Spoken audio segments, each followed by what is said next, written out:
Hi ನಮಸ್ತೆ ಎಲ್ಲರಿಗೂ. Yesterday ವ್ಲಾಗಲ್ಲಿ ನಾನು ಬಾಷ್ ವಾಷಿಂಗ್ ಮಿಷಿನ್ ಕ್ಲೀನರ್ ಬಗ್ಗೆ ಹೇಳಿದ್ದೆ. ಇವಾಗ ಅದನ್ನು ಎಷ್ಟು ಕ್ವಾಂಟಿಟಿಲಿ ಯೂಸ್ ಮಾಡಬೇಕು ಅಂತ ಹೇಳ್ತೀನಿ ಈ ವಿಡಿಯೋದಲ್ಲಿ. ಇದು ಒಂದು 200 ml ಇರುತ್ತೆ ಬಾಕ್ಸು.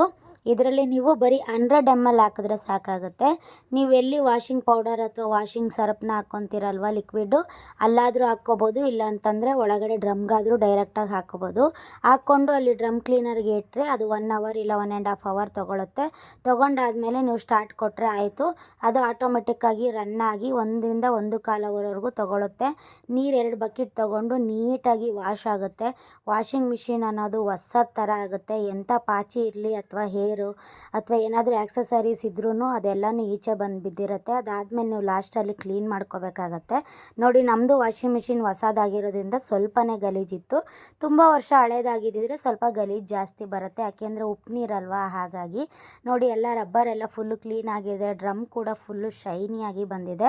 ಇಲ್ಲಿ ಕೆಳಗಡೆ ಇರುತ್ತಲ್ವ, ಅಲ್ಲಿ ಏನಾದರೂ ಆ್ಯಕ್ಸಸರೀಸ್ ಏರಿದ್ರೆ ನೀವು ಅದನ್ನು ತೆಗೆದು ನೀಟಾಗಿ ಕ್ಲೀನ್ ಮಾಡ್ಕೊಳ್ಳಿ.